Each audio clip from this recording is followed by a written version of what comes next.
Somerset made it 5 wins out of 5 in this season's Clydesdale Bank 40 competition after Marcus Trescothick became the latest of their batsmen to score a one-day 100 this summer. Trescothick won the toss against Lancashire and decided that he would like to chase on this occasion, and that gave Stephen Moore and Carl Brown a chance to bat early on.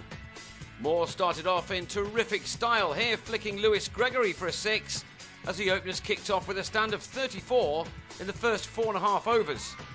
But that was brought to an end by Gregory. Moore tried to pull a short ball from him for another boundary, but mishit his shot to James Hildreth instead to go for 19. Lancashire kept up the momentum in spite of that loss. They played without fear early in the piece, with Brown playing some coultered shots.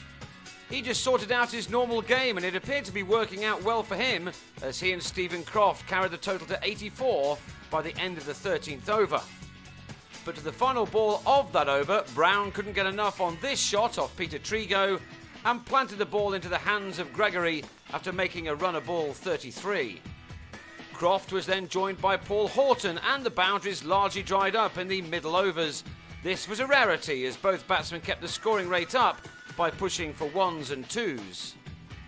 Croft was able to reach his 50 from his 61st ball, although the way he got there was not with a shot out of the coaching manual. He and Horton put on a steady enough 63 in 13 overs to take the total to 147 at the end of the 26th, when Horton's reverse something or other was hit into the hands of Trigo. Lancashire now needed to pick up their scoring rate, knowing Somerset's immense batting strength and their skills in the 40-over format, especially at Taunton. They were heading for a score well beneath par. But Croft, now batting with some authority, and Mark Chilton did just that with some neatly timed shots, and they brought up the 200 in the 35th over. But they also lost Chilton just at the wrong moment for them. He had his stumps wrecked by Gregory after making 25 off 24 balls. The well-set Lancashire skipper, Croft, was now the key to Lancashire getting to a challenging total, and he neared his 100 with this boundary, his 8th. A push for a single took him to his first ever one-day 100 in his 71st innings. It had taken him 103 balls to get there. He was out for 107 as he chipped Gregory to Hildreth at long on to go with the score on 237 with 10 balls of the innings remaining. Lancashire did finish strongly, with Carl Hogg hitting the last ball for 4 as the visitors finished their 40 overs on 248 for 6.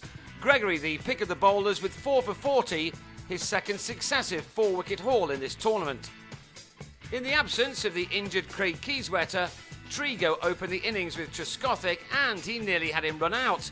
This throw from the covers had Trescothick diving, but gave Trigo 4 runs from overthrows.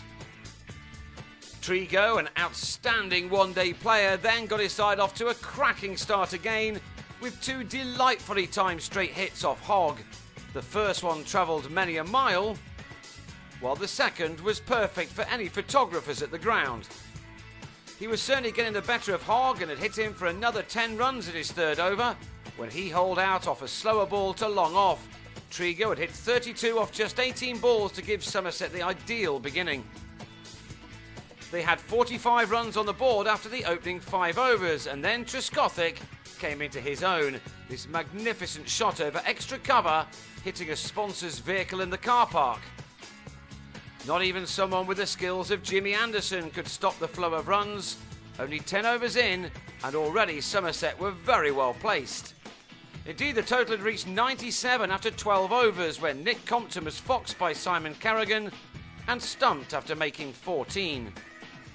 Trescothick was just warming up though, and his 7th 4 took him to a brilliant 50, made from just 37 deliveries. And he then started to speed up a bit.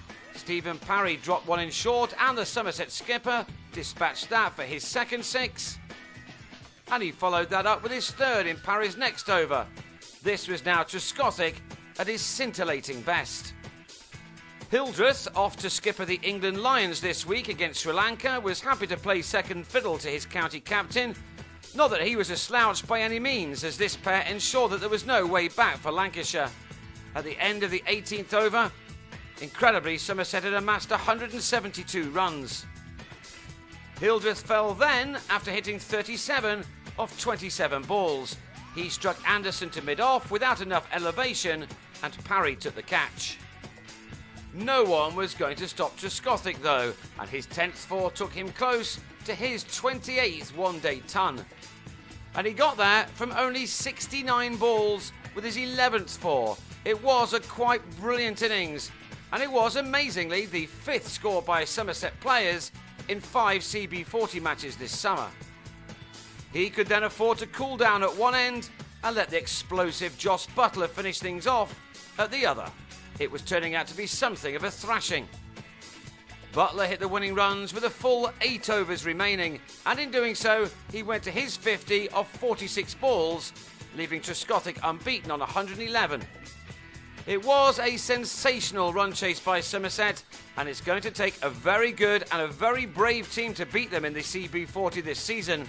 They head their group with a 100% record and already have distance between them and the chasing pack.